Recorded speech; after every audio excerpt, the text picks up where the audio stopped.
Hello दोस्तों, मैं doctor Jitesh Bhatt आपसे 3 योगियों की कहानी शेयर कर रहा हूँ। ये तीनों योगी नदी के एक किनारे पे बैठे हुए डीप मेडिटेशन कर रहे थे और जैसे उनका मेडिटेशन चल रहा था, अचानक एक योगी को याद आया कि नदी के दूसरी पार जहाँ पे उसकी झोपड़ी है, उसके अंदर उसके कपड़े सुखाने रह गए थे, जो कपड़े उसने सुबह में धोए थे।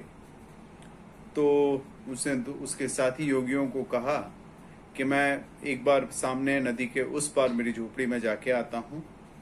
और ये बंदा फटाफट पानी के ऊपर पैदल चलता हुआ नदी के उस किनारे पहुंच गया और फिर वापस भी आ गया। फिर वापस मेडिटेशन चालू हो गया। इतने में दूसरा योगी, जो उसी योगी के साथ में उस झोपड़ी में रहता था, उसको ध्यान आया कि उसको इन तीनों योगियों के लिए खाना बनाना है।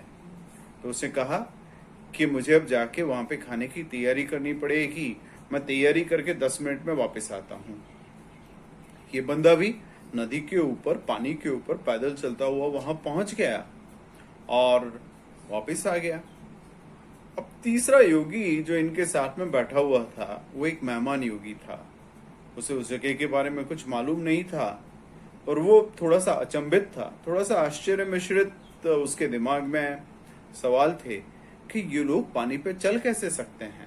और साथ ही साथ इंसान दूसरे को कुछ पूछे उसके बजाय अपने आप को पावरफुल दिखाने की एक इंटरनल फीलिंग रहता है, वो इस मेहमान योगी में जबरदस्त था। उसने कहा कि मैंने भी इनके साथ में मेडिटेट किया है। अपने आप से ही उसने कहा कि मैंने भी मेडिटेट किया है, तो मुझ में तो वो पावर है ही। उसने कहा कि मैं सामने आप लोगों की झोपड़ी तक एक बार होके वापस आता हूँ, मैं भी थोड़ा सा तरोताजा होके आता हूँ। बंदे ने जैसे ही पानी में ऊपर पांव रखा, तुरंत पानी के अंदर गिर गया।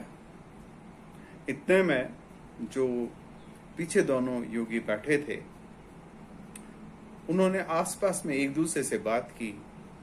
हमको उस योगी को बताना चाहिए जो पत्थरों पे हम पैदल चल के गए थे। मतलब कि रास्ते बहुत सी बार बहुत सरल होते हैं।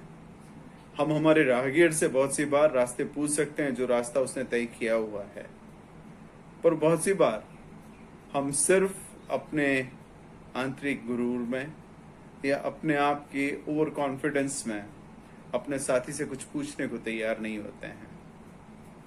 तो अच्छे रास्ते, अच्छे राहगीर हर जगह हैं।